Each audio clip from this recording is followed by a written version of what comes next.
disciples. And he said unto them, let us go to the other side of the lake. And they launched forth.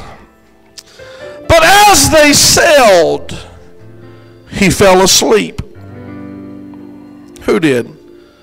Jesus Christ himself.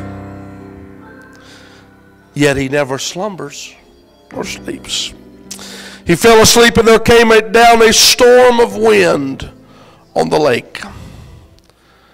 And they were filled with water and were in jeopardy, so they thought. And they came to him and awoke him, saying, Master! He must have been sleeping pretty good, because they said, again, Master? Hello?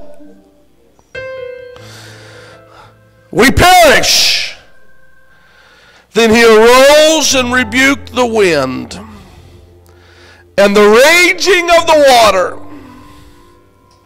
and they ceased, and they were calm. And then he said unto them, where is your faith? And they, being afraid, wondered, saying one to another, what manner of man is this? For he commandeth even the winds and water, and they obey him. You can be seated. What a day that must have been. As we approached the ferry in New York, I'm going to tell you now, I'm glad to be a country boy.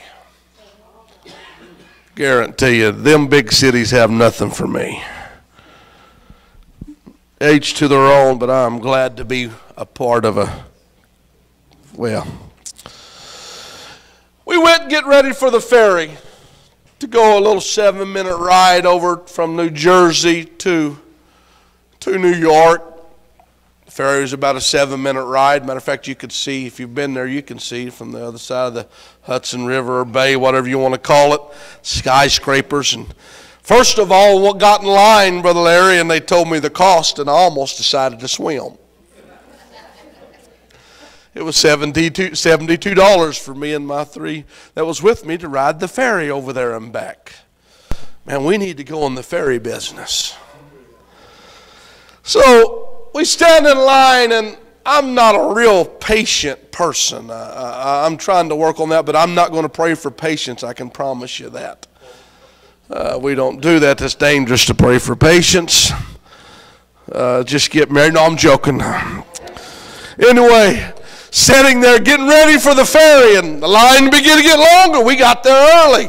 We wanted to be the first, and I got to thinking, man, it's never going to get a ride. And that ferry docked a little bit ago, and the line just keeps longer and longer, and it's supposed to be a hurry. And nothing would ever happen. Pretty soon I seen the captain start heading past me. He had his little, like them pilots do with their little suitcase thing that rolls, going across there. And I stopped. I said, hey, where are you going? He said, oh, the boat's broke down. I thought, just my luck. $72 of my cash money, and I can't even get to the other side. It's broke down.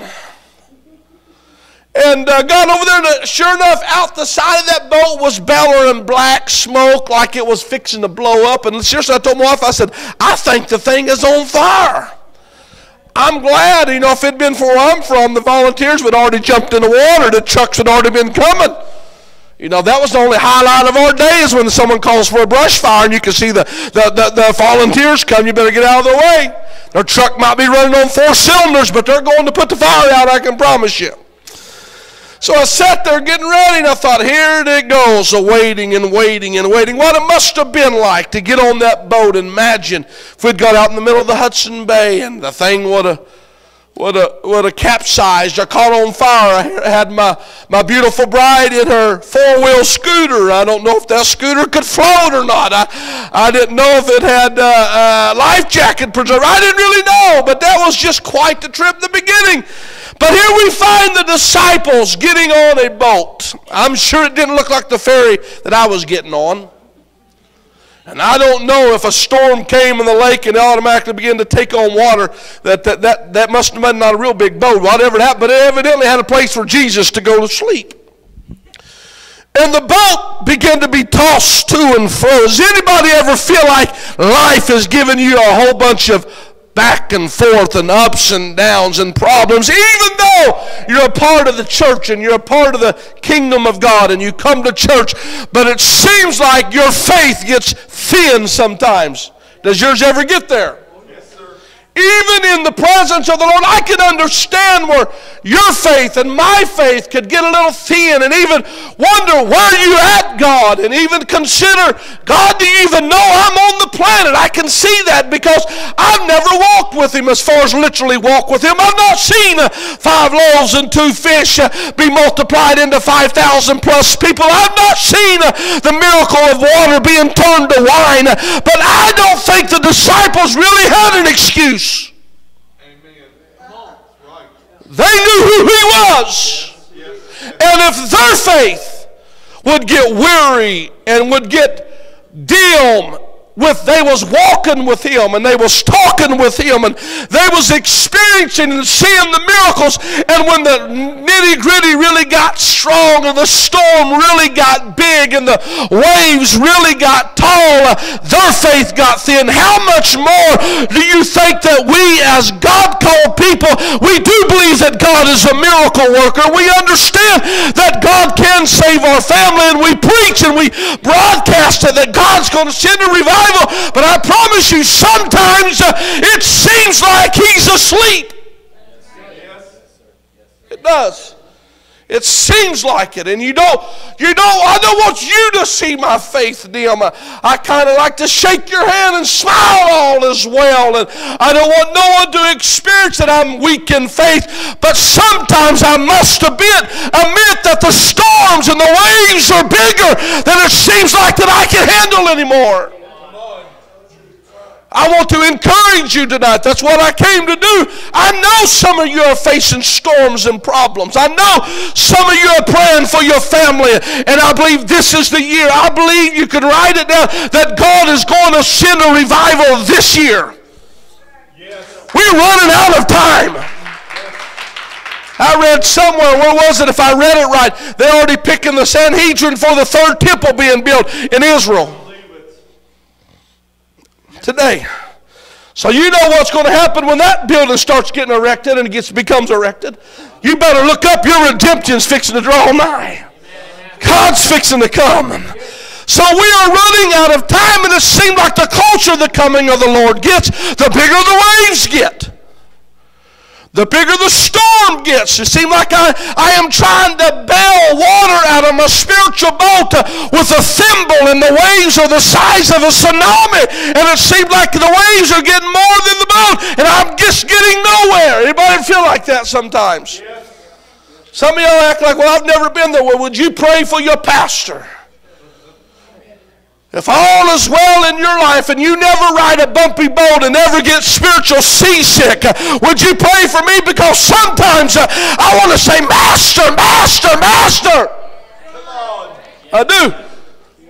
I want to say, hey, care not that we perish. Yes, sir. But I began to read, I thought to myself, if they got that, they experienced it. He done told them, get in the boat, boys, we're going to the other side. The same God that walked on water was asleep when the boat was being tossed to and fro. They was bailing water, and He was asleep, and He could walk on water. I'm telling you, He's awesome. I want to jar you into thinking He's just not a sleepy God. He is still a deliverer. He is still a way maker. He is still what He wanted Him to be. The world has a politically correct way of putting it. Some say, well, he's just a supreme power, or he's the higher power, or some say he's the man upstairs. I promise you, honey, he's not the man upstairs. He is the God Almighty that in the midst of your storm and your problem, in the midst of your things that you're facing, he is a God that can handle your storm. Yes, he can. He is a functional, intelligent, vibrant, effective God. He has no birthdays. He has no beginning nor ending. One prophet tried to search for him and looked all the way to the end of time and could not find the origin of God. In fact, he said, in the beginning, God created the heavens and the earth. Woo! When you start realizing my little frail problems that I'm facing in 2019, before there ever was a world, I serve a God that said, in the beginning, I created the heaven and the earth. Oh, that's what kind of God I serve, Brother Philip. Whoa, where is your faith at? Where's your storm? And I understand. I'm not here to browbeat you. I'm in the same boat you're in, and I'm getting seasick sometimes. Whew. But as I begin to set at my office desk in the last few days, I begin to run over in my mind, traveling, what kind of God that I serve. What kind of God that I serve. I'm not worried about what the world is portraying him as. You know, they portrayed him as a blue Jesus. They portrayed him as a homosexual. They made a movie at him. They portray him in all sorts of perverted ways. But let me tell you what God is. He's a waymaker. Oh, he's a healer. He's a storm calmer when it comes your way. Yeah, he is. He is in the beginning, the very origin, at the very point of destiny, at the very moment that time ticked its first tick on this world, there was a God that was standing there that arranged every tick of the clock, and every storm, and every wave, and every tornado, every hurricane, every typhoon. There was a God that he said, in the beginning, I want you to know that my God is able to protect me through all them things. Woo! He's able at the very tick of the clock. Where did God come from? He's always been and always will be. Everything burst out of him. He was before everything there was. He says, I am Alpha and I am Omega, the beginning and the end. I am the first and I am the last. I am he which was and which is to come, the Almighty. David said this, from everlasting to everlasting, I am God. Woo! Just in case you're wondering tonight, just in case you come to church with a nail biter on you going on in your family, or problems or financial situations or health reasons that's causing your boat to rock and your world to rock. It's causing everything in your life to wonder, where are you at, God? I just bring you a little friendly reminder. He's from everlasting to everlasting. He knows right where you're at. Even though your boat is rocking, your storm is getting stronger, and the waves are getting bigger, I promise you, at any given time, he can step out of your problem and walk on the waves of your storm and tell them, hey, enough is enough. Woo! I'm sorry today. We have kind of painted God into a little picture. You're not going to paint my God in the corner. Woo! He's not just a chip off the old block. He is the block. The world that we're facing making look like everything else is big and our God is small. I come to tell you, there's nothing that can compare to God. Whew. A God that created time is time. A God that said it'll be the problem, the storm that you're in, he's the creator of the storm.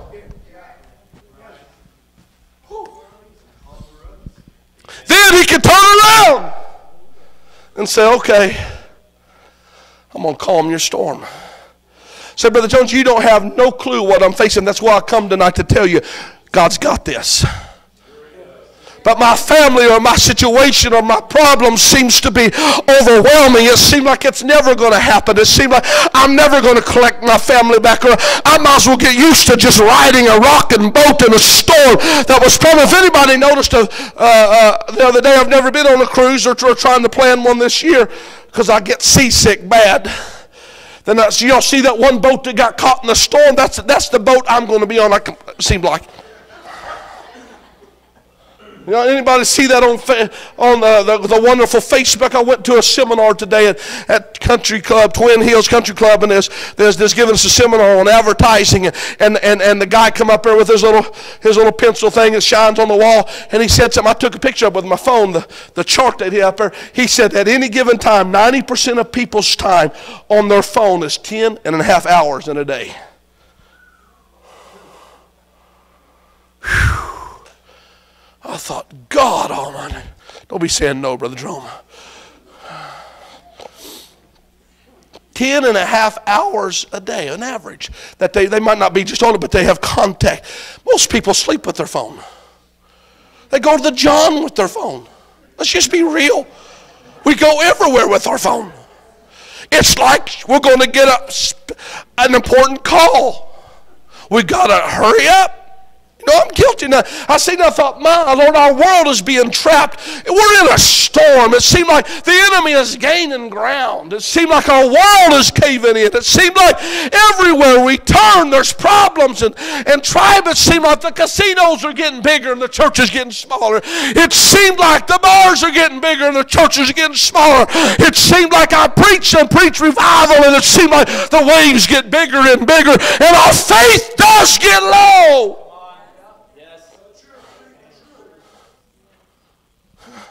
I don't want to be a bearer of bad news. That's what I didn't come to do that today. But I come to encourage you. Even though your storm is raging, He has not left you. He's not left you. He's still there. But I don't understand why God would sit there and watch them bail out water. He was asleep. He was taking him a little siesta. A little shut-eye. The journey had been a little rough. He had already been trying to preach to them, and they was crowding him too much. He'd have to get on the boat and usher out a little bit farther and preach to them. I'm sure he was stressed out that God manifested in the flesh, that God that walked the face of the earth, that sonship that was 33.5 years, that same God at any given time, He could have stopped it, but that wasn't the plan. It was the plan from the beginning of time that He was going to come. He was going to be tempted. He was going to be tried. The devil was going to try to rock His boat. The devil was going to try to detour him, because let me tell you what mission he was on: to save you and to save me. And I'm going to tell you, darling, his mission is still the same. He's still saving you, and He's still saving me. He's still doing it. It just seems like it takes Him a long time to get there sometimes. You know, God, anybody ever heard that saying? I know we've said it. I've prayed about it. Let's pray God's on the way. God's never on the way. He's always there. He's there right now. Right now as we preach, God's here. You can get in your car and you could drive home, walk in your bedroom. God's there. You can't find no place God ain't. He is from circumference to circumference, from top to bottom. He fills the entire universe. My God is not in a corner. I'm telling you, if the president's here or whatever happens in our political system, in 10 years from now it goes belly up and we have problems, my God still hadn't broke a sweat. We're trying to worry because we're human. We're worried about everything's going to falter or fall. Our economy system's going to crash, and or this is going to happen. And you know it might happen, but can I remind you who's on the boat with us? Brother Winkler, he's on the boat with us. If I lose my job tomorrow and I can't seem to find my way, I got to tap my head sometimes and say, hey, Mr. Jones, he's still on the boat with you. The problem is we get off the boat sometimes because our faith gets low. And we start wondering about God. Let me hurry. He said, beside me there is no other. I looked behind me, and there was no God. I looked before me, there was no God. I alone am your God. Behold, O Israel, the Lord God is one. There is but one Lord, one faith, one baptism, one God, Father, who is above all, through all, and in you all. Make no mistake about it. He is more than just energy or more than just electricity. He is a sovereign, powerful being that created everything. Oh, that's who I serve. That's who I serve. That's who I worship. If you will walk with Him, expect to hear the rustling in the tops of the trees. If you're going to walk with Him, expect to be the pillar and the cloud. Expect to see it. There's always a further moving higher and higher. If you walk with Him, expect to see some steps. The steps of a good man are ordered by the Lord. Even though I'm being tossed to and fro and buffeted.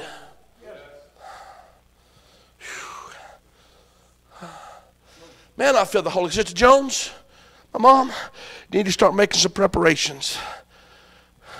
The situation that you've been battling and we've been praying about, there's fixing to be some things transpire. Ooh, shikatayandalabahai. See, I might not understand. It's not meant for us to understand anything. It's not meant for us to figure out God. He's not a Rubik's Cube, honey. You'll never figure out God. You'll never figure Him out. I tell you what He will do. He'll step in your mess and produce a miracle. He'll step in your situation and produce a miracle. He'll step in your problem when you're bailing water and you're almost to bail out because you don't know what's going to happen next. He can step right in and say, I got this. That's what God can do. That's what God can do. The steps of a good man are ordered by the Lord. He delighteth in His ways. For they that walk in the Spirit shall not fulfill the lust of the flesh.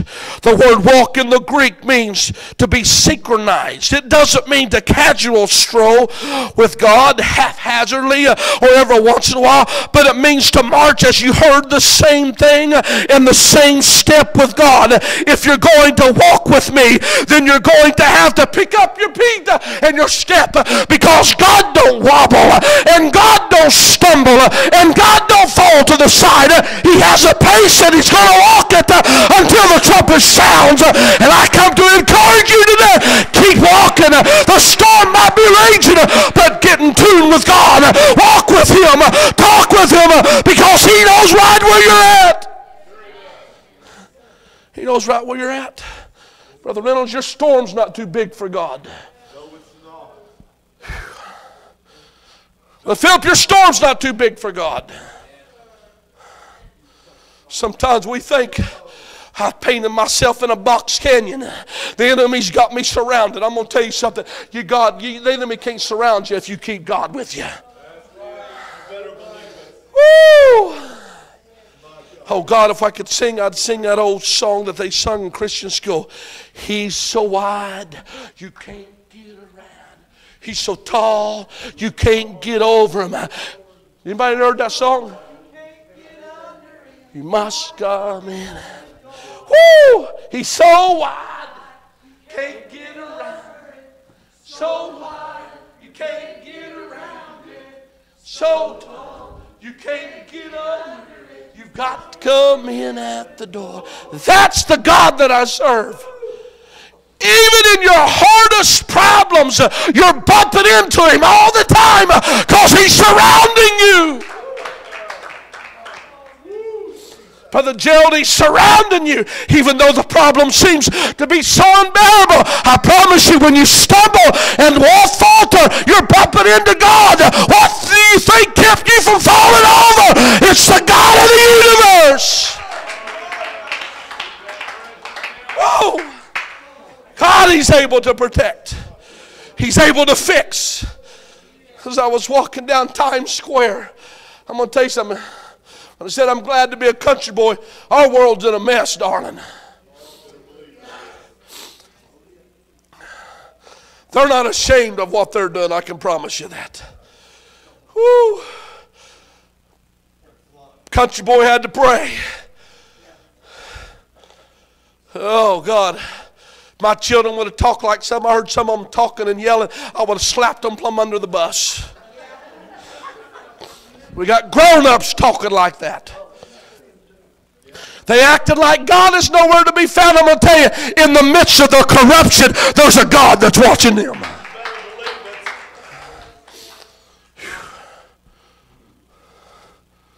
What are you saying, Brother Jones? I just come to encourage you. Say, Brother Jones, you don't know how I'm sweating. I've been bailing water for weeks. Keep bailing, but pretty soon he's waking up. It's not that he's asleep. Don't just kind of get in my little imagination with me for a little bit. I know he never slumbers or sleeps, and I know that he's always watching, but sometimes it does appear like he's in one of them sleep number beds.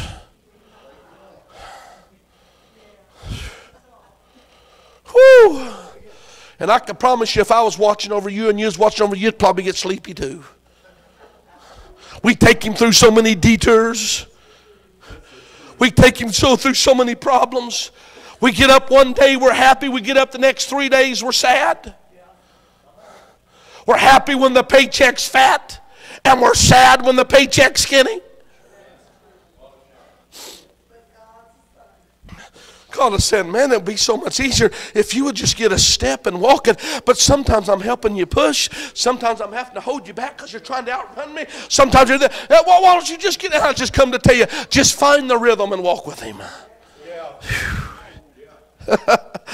Oh, he done told us we was going to the other side. He said that he would never leave us nor forsake us. And if we would remain faithful, Brother McKeon, and we would do everything that we are supposed to do, that we're going to walk right with him until we get to heaven, and no matter what. So when we get that concept in our mind, let's just get with the flow and walk with God. Even though the boat is tossing to and fro, even though the lake is waving and the waves are up and down, just be real and understand that God knows right where you're at. You don't have to send a Morse code. You don't have to Google him to find him. You don't have to go to Siri to find him. He's right here, right now, and will always be there. Oh, if you walk with God, we must be mobile people. We must be ready to move at the moment's notice. We must live packed up, ready to pass over. You cannot walk with God if you're territorial. If you have to be regulated or routine, or you don't want to get out of your bubble and tell you something, you're not going to walk with God. Sometimes you got to get out of your bubble. How do you do it, Lord? I don't understand. I don't have all the answers. If I had all the answers tonight, we would sure enough have a whole lot bigger offering tonight. But I don't have all the answers. I'm walking by faith just like you are. But Apostle Paul gave us the direction to walk. He said, I walk by faith and not by sight. Oh, but have you heard, Brother Jones, you know, they're going to close this down and our system is about to crush. And do you understand that this is fixing to transpire? Do you understand? Hey, I don't have near sight. I can see far beyond my problem, because in the horizon there's a God that said, I got you. I got you. I got you. What are you saying, Brother Jones? I'm just trying to shock you to realization that I know your boat's rocking, but he's still on the boat. His challenge is always progressive. He's not a monument. He's a movement. Whenever he challenges us, he challenges us to be packed and prepared to take the next step. He says to us what he says to his disciples: let us cross over to the other side. The other side. We're going over yonder. I didn't tell you you're not going to face problems to get over there, but I'm just telling you, you're going over yonder. You think God would have just said it, but you know what he's doing? He was testing their faith a little bit. And that's what I told you from the beginning. I can see where you and I would lose a little bit, but them disciples walked with him and talked with him. They seen the miraculous working power of God. And the first storm that they come against, it just blowed their mind. But when God stood up, and like he's seen many times, he spoke to the winds. They said, who is this man that he could even calm the waters and speak to the wind? He's the same man that you've been walking with. He's the same God that you've experienced mighty things already. Did you think that because he got on the boat that he lost all power? No. Just because a tsunami's hitting don't mean God becomes powerless. God has always and will always have power. He challenges us. We just got to learn to walk with him and talk with him. The Lord has ever spoken to you to cross over? Well, just get up and go. Jesus got up on the ship with the disciples. He got up on his way, just got on there and let's go. He's just as common as we are, but yet he's powerful as anything in this entire world. That's what I like about God. It don't take money to buy him. It don't take prestige to have him. You don't have to live in a Taj Mahal. You can live in a one-room shack or not even have that shack, and he's going to be right there. He don't care. He don't care at all what kind of car you drive. He's not interested in your monetary means. If you walk with him, I'm not telling you won't be blessed. I'm not saying that, but that's not what gets the attention of God. You don't have to have prestige. You don't even have to sing like a mockingbird. All he wants is make a joyful noise unto the Lord. All ye lands, serve the Lord with gladness. Come into his presence with singing. Know ye that the Lord, he is God. It is he that hath made us, and not we ourselves. He is this. We are the sheep of his pasture.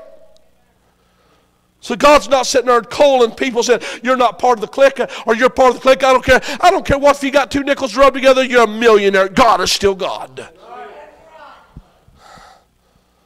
Sometimes our faith just gets a little messed up, and our thinking gets a little crossways. We're all guilty of it, but I come to tell you today that he's still God. He's still God. Go with me, Jesus. If you go with me, I can go anywhere. I can face anything. Oh, I feel like somebody come in here today and you feel like you're alone and your boat is lonely.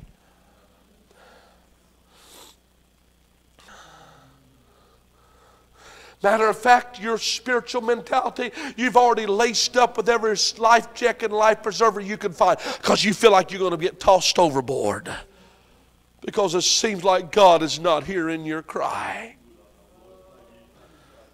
Can we stand and lift our hands just for a moment?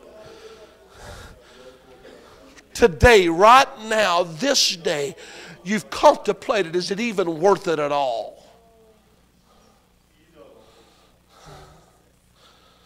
It's been running over in your mind today. I wonder if God even knows where I'm at.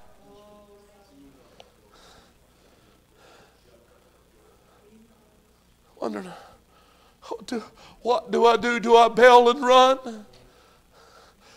But sometimes you just got to trust him. Kind of like Peter when the Lord was walking by.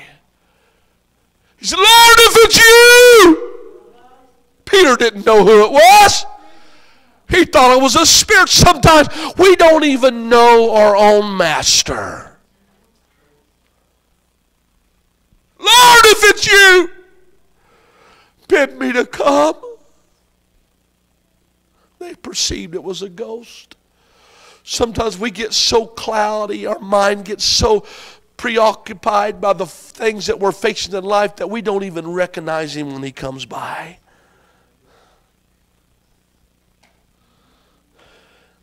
Don't even recognize him. And finally the Lord said, come on, Peter. In modern name terms, he said, just get out of the boat and let's go. Peter stepped out of the boat and began to walk on water. But while he was walking on water, or cloud nine, if you please, he began to sink. He began to notice, my God, why did I get out of the boat? The waves are bigger than I thought they was. My security was in the boat. At least I had a handle to hang on to. Now my storm is overwhelming me. Jesus, save me!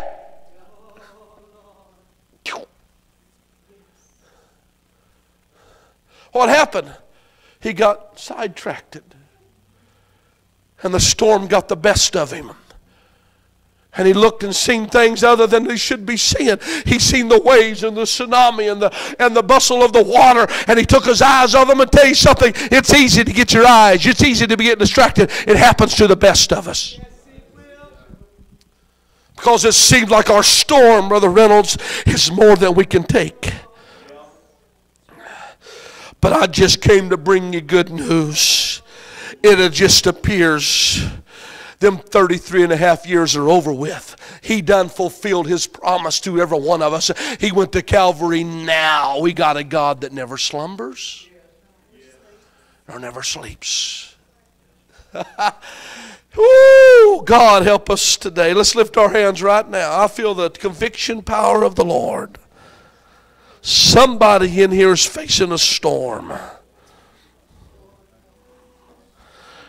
God came by today